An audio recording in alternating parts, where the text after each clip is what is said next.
Good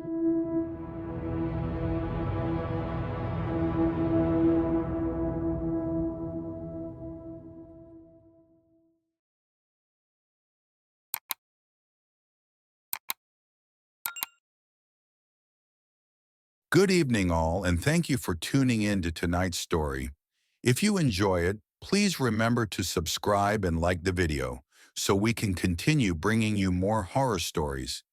Now, without further ado, take a deep breath and relax as we take a journey through the night.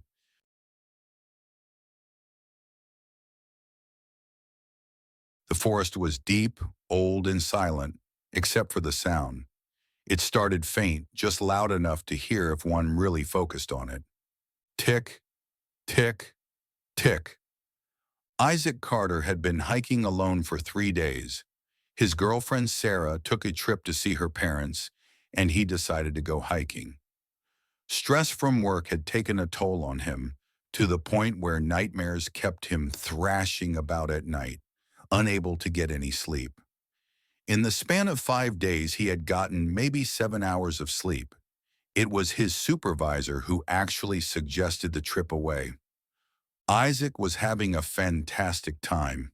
He'd owe his supervisor a beer when he got back. He accepted.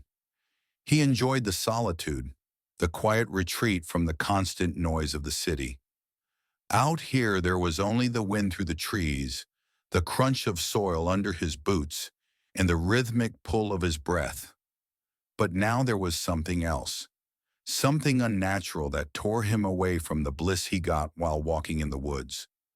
A distraction. Tick, tick, tick. At first it was a distant sound, almost like a clock hidden in the underbrush. He assumed it was an insect or a branch dripping water from the storm last night, but it persisted, always just far enough away that he couldn't quite pinpoint the source. He decided to ignore it. He wouldn't let such a small thing ruin his trip. He only had a handful of days to enjoy it before going back to the concrete jungle after all. By the second day, the noise was closer, louder. Tick, tick, tick. Isaac tried to ignore it, telling himself it was just his mind playing tricks on him, but the sound was deliberate, mechanical. And worse, it only happened when he stopped moving. On the third morning, Isaac awoke in his tent to complete silence. The birds, which usually greeted the dawn with their chaotic chorus, were gone.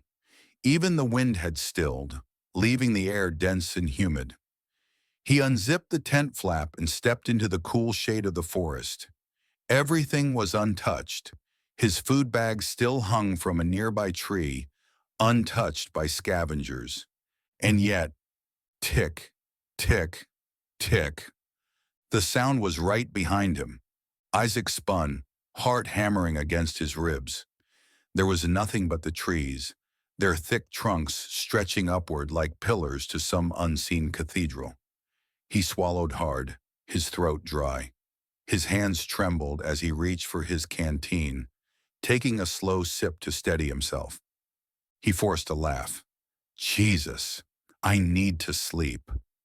Then he heard it again, closer. Tick, tick, tick.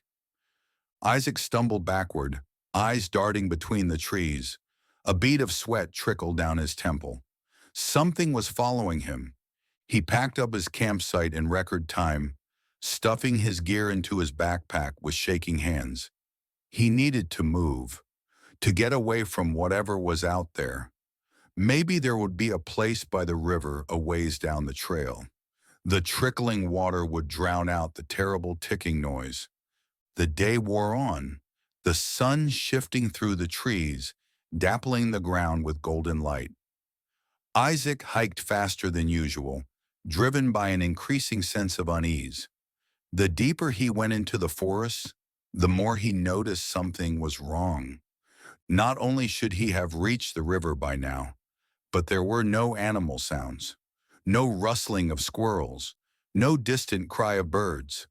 The silence stretched between the trees, suffocating, and every time he paused to drink, adjust his pack, or catch his breath, Tick, tick, tick. The sound was right behind him. Isaac broke into a run. His breath came in sharp bursts as he barreled through the undergrowth, branches whipping against his arms and legs. His boots slipped against damp leaves, but he didn't stop. Couldn't stop. His chest burned, his vision blurred with sweat. But after several agonizing minutes, he finally skidded to a halt beside an old hollowed-out tree, gasping for air. He listened, straining to hear past the pounding of his own heart. Silence. Had he lost it? A thin, nervous chuckle escaped his lips as he pressed a hand to his forehead. God, I'm losing it. Tick. Isaac's blood turned to ice. The sound had changed. It was coming from inside him. Tick. He clutched his chest, panic rising in his throat. It was louder now, reverberating through his rib cage, a wet mechanical clicking buried deep inside his flesh. Tick. His stomach convulsed, nausea curling through him in waves. He fell to his knees, fingers digging into the damp earth as his body shuddered violently. Something inside him moved. A sharp, piercing tick rattled against his ribs, vibrating through his bones. Then he felt it, a lump.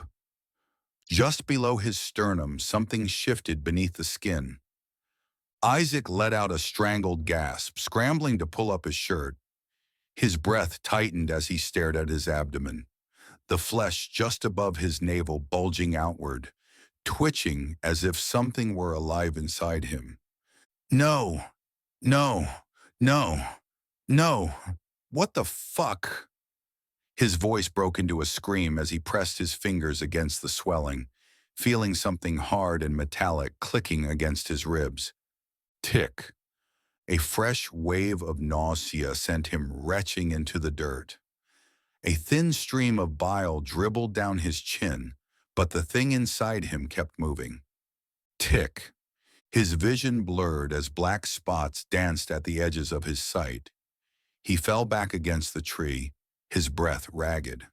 Then he heard the voices, not words, not in any language he could recognize, but whispers layered over each other, a dozen voices speaking in hushed, fevered tones.